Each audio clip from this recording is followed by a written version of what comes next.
कुछ समय पहले हम एक रेस्टोरेंट में गए थे, वहाँ पे हमने एक डिश मंगवाई। वो वहाँ उस होटल की फेमस डिश थी, तो हमने उसे खाया, बहुत अच्छी लगी, लेकिन महंगी बहुत थी। सिर्फ 6 ही पीस मिले और हमने सिर्फ टेस्ट ही किया, लेकिन बहुत अच्छी लगी। तो बच्चों ने कुछ दिनों के बाद घर आकर कहा, मम्मी वही वाली डिश बनाओ, नहीं तो फिर होटल चलो। मैंने कहा भाई होटल में तो बहुत महंगी थी, तो मैंने बच्चों को कहा घर पे ही बना देती हूँ। बच्चों ने मजाक में टाल दिया, उन्होंने सोचा कि मम्मी ऐसे ही मजाक कर रही है, लेकिन मैंने सच में ही बना डाली। तो चलिए मैं बताती हूँ कैसे बनाई। मैंने यहाँ पे 3 आलू ले लिए, उन्हें अच्छे से छील लिया, 2 छल्ली पड़ी हुई थी उनके दाने निकाल लिए, और आलू और दानों को प्रेशर कुकर में डाला, 1 गिलास पानी डाला, थोड़ा सा नमक और थोड़ी सी हल्दी डाली और 3 विसल लगवा दी। और जैसे ही विसल निकल गई, आलू को फटाफट से मैंने कुकर से निकाल दिया, क्योंकि आलू को अगर मैं कुकर में पड़ा रहने देती तो वो बहुत ज़्यादा पानी पी जाते, और अगर वो ज़्यादा पानी पी जाते जो डिश में बनाना चाहती वो बन नहीं पाती। इसलिए मैंने फटाफट से आलू को प्रेशर कुकर से बाहर निकाल लिया, बिल्कुल भी आराम करने नहीं दिया। फिर दोनों चीज़ों को मैंने ठंडा होने के लिए रख दिया। जैसे ये ठंडी होगी तब इन दोनों का मिलाप करवाया, क्योंकि अगर दोनों को हम गर्मा गर्म में डाल देंगे तो बिल्कुल जो भी हम बनाना चाहते हैं वो बिल्कुल नहीं बनता। और घर में जो भी पड़ा है उसे ले लीजिए। मेरे पास यहाँ पे गाजर रखी हुई थी, मैंने उसे कद्दूकस कर लिया, उसे भी डाल दिया, और मैंने थोड़ी सी हरी मिर्च डाल दी। और कॉर्न के दानों में आप कोई भी सब्जी डाल दीजिए, कॉर्न के जो दाने बिल्कुल भी मना नहीं करेंगे कि ये मत डालिए। तो मैंने थोड़े से प्याज डाल दिए।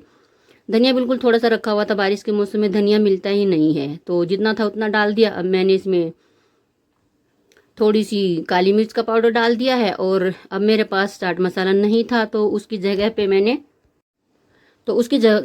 मैंने आमचूर पाउडर डाल दिया, और उसके बाद थोड़ी सी चिली फ्लेक्स डाल दिए, थोड़ा सा मैंने इसमें जीरे का पाउडर डाला है, और थोड़ा सा खड़ा जीरा डाला है, और स्वाद अनुसार नमक डाला है, और 1 चुटकी हल्दी डाली है।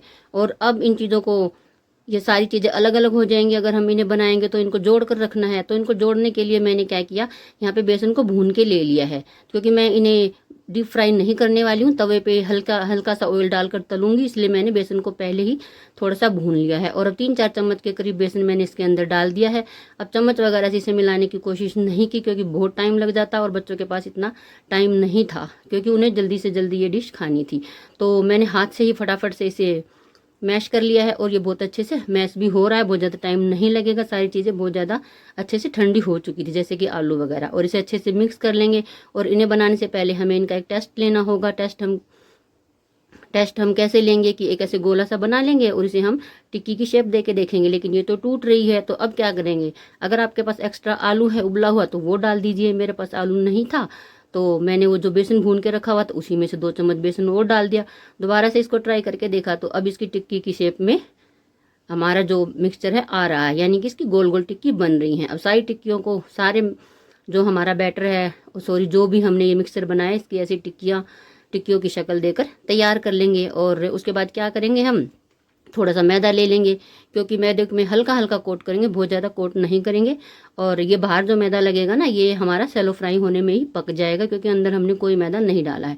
अगर हम अंदर मैदा डालते तो ये सेलो फ्राई होने में, पकने में बहुत ही दिक्कत करता और कच्चा रह जाता। अब एक लोहे का तवा ले लेते हैं, उसके ऊपर हम थोड़ा सा ऑयल डाल लेंगे, और जैसे ही ऑयल गर्म हो जाएगा, हम फटाक से जो हमने टिक्कियाँ बना कर रखी हैं उन्हें इसके अंदर ट्रांसफ़र कर देंगे। ये देखिए कैसे टिक्की बिल्कुल ऑयल के अंदर जाते ही बिल्कुल ऐसे बुलबुले उठने लग गए हैं।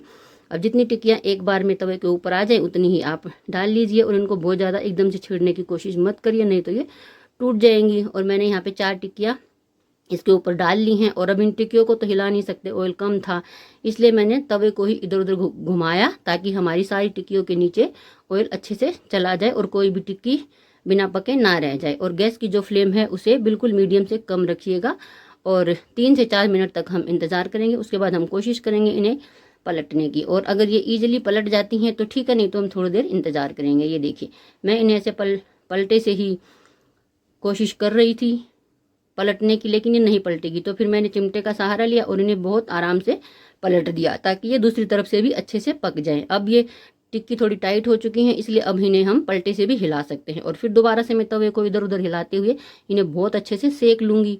ये देखिए जैसा भी आपको इनका कलर चाहिए उस तरह से आप इन्हें पका लीजिए। अब ये देखिए हमारी जो टिक्कियाँ हैं बनकर तैयार हैं, लेकिन मैं फिर थोड़ा सा इन्हें और सेक लेती हूँ, क्योंकि बिल्कुल भी जो हमने ऊपर मैदा लगाया था वो बिल्कुल भी कच्चा नहीं रहना चाहिए। ये देखिए हमारी जो टिक्कियाँ हैं बहुत ही बढ़िया तरीके से बनकर तैयार हो जाएंगी, और इनका टेस्ट तो बहुत ही लाजवाब है। अब देखना ये है कि जो हमने होटल में बच्चों ने जो डिश खाई थी ये उसके कंपैरिजन में पास है या फेल, वो तो बच्चे ही बताएंगे बाद में। वो मैं बाद में वीडियो के बाद में आपको दिखा दूंगी कि मेरी जो डिश है ये पास हुई या फेल। अब एक बार की टिक्कियाँ हमारी पक चुकी हैं, इन्हें हम फटाफट से निकाल लेते हैं और अब उसी तवे पे हम थोड़ा सा तेल और डाल लेंगे।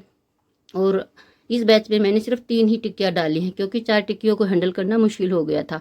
और इन टिक्कियों को भी हम ऐसे मीडियम फ्लेम से थोड़ा कम रखते हुए पका लेंगे 1 मिनट, 3-4 मिनट के लिए। 1 मिनट एक साइड पका लेंगे और फिर हम इन्हें पलट देंगे, दूसरी साइड से 2 या 3 मिनट इन्हें हम पका लेंगे और बहुत ही बढ़िया हमारी टिक्की बनकर तैयार हो जाएंगी। जितना भी मिक्सचर हमने बनाया था उससे मेरी टोटल 10 टिक्कियाँ बनी थी। 4 मैंने पहले पका ली हैं और ये 3 टिक्कियाँ अब डाल दी हैं। ये देखिए ये भी टिक्कियाँ ऑलमोस्ट बनकर तैयार हैं। इन्हें भी अलट पलट कर बहुत अच्छे से हमें सेक लेना। और इनका कलर तो देखिए आप, बहुत ही बढ़िया कलर आया है। और ये देखिए आपने देखा होगा कि मैंने बहुत ज़्यादा कॉर्न के दानों का इस्तेमाल किया है, नाम मात्र नहीं डाला है। अगर आप बाहर रेस्टोरेंट वगैरह में कहीं भी खाते हैं ना तो कॉर्न के दाने बहुत ही कम मिलते, लेकिन मैंने भर भर कर डाले क्योंकि बच्चों को हेल्दी जो खिलाना था। और सारी टिक्कियाँ बनाकर मैंने तैयार कर ली हैं और अब इन्हें मैं सॉस के साथ सर्व करूंगी। और ये बहुत ही डिलीशियस टिक्की बनी थी। अरे मैं आपको तोड़कर दिखाना तो भूल ही गई। चलो देखिए एक तोड़कर दिखा देती हूँ ताकि अंदर का टेक्सचर भी आपको पता चल जाए। ये देखिए बहुत ही बढ़िया इनमें से आवाज़ आ रही थी। मैंने आवाज़ म्यूट कर दी थी इस वाली वीडियो की और बाद में मैं उसको अनम्यूट करना भूल गई, नहीं तो बहुत अच्छी आवाज़ आ रही थी। और ये देखिए एक टिक्की मैं आपको अभी फटाफट से तोड़कर दिखा देती हूँ ताकि आपको इसके अंदर का टेक्सचर पता चल जाए। ये कितनी बढ़िया बनी थी और बहुत ही टेस्टी टिक्की हमारी बनी थी।